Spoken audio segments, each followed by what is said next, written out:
What's up YouTube, this is Mox Lotus and welcome to another episode of MTG Spotlight. Last episode we checked out the kinds of Tarkir Rare, Rakshasa Death Dealer, and today we're going to be taking a look at Mistcutter Hydra.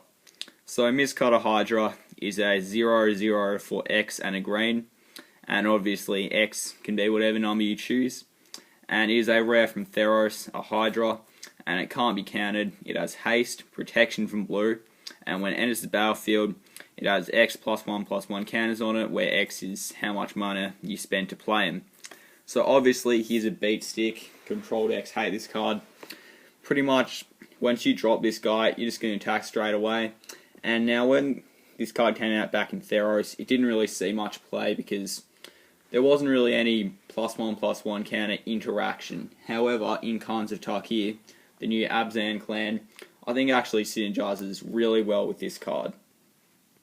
One idea that I had, and I actually want to make a deck like this because I reckon it's pretty cool, would be using cards like the Arnok Bondkin, the Longshot Squad, Abzan Battle Priest, to give bonuses like First Strike or Lifelink to creatures with +1/+1 counters on it.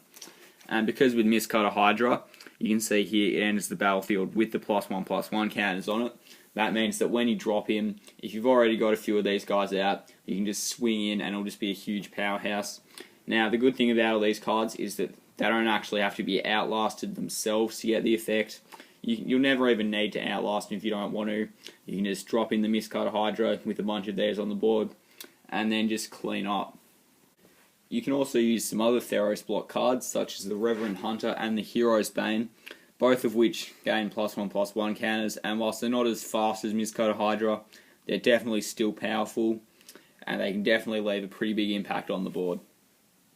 You can also use things like Hardened Scales, which is sort of like, not a doubling season for +1/+1 counters, but it gives you an extra +1/+1 counter. So if you play the Mistcutter Hydra as a 4/4, it'll be a 5/5, which is of course better, and it's also just a 1-drop, so you can easily play that on turn 1 because there aren't really any other 1-drop Abzan cards that will give you the kind of passive effect that you need. And then on turn 2 you can start dropping down things like the Arnok Bondkins. And if you don't have anything to do on turn 3, you can even outlast the Bondkin and make it a 4/3.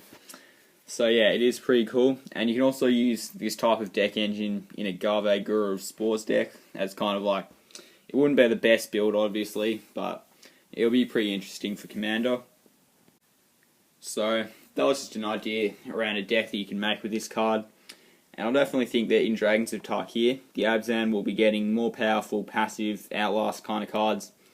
And yeah, so you could definitely make a decent Friday Night Magic deck around this concept, I think. It would be a rogue deck, so people wouldn't really know what to expect and what to side in, things like that. Unfortunately, Mistcutter Hydra will be rotating in a few months from this video. Well, actually, still got a decent amount of time to play it, so should be fine. And at the moment, it's also going for around $1.50 Australian, which is, probably the cheapest it'll get, really, and I don't think it'll go any higher either. I definitely recommend just picking up one now if you want to play this deck, unless this deck really takes off somehow, which is, I don't think that'll ever happen. It'll stay the same price, so you may as well just get it now, to be honest. And yeah, so that was Mistcutter Hydra. This has been MTG Spotlight. Hopefully you guys enjoyed it. If you did, be sure to leave a like, comment and subscribe. And as always, thanks for watching. Until next time, bye guys.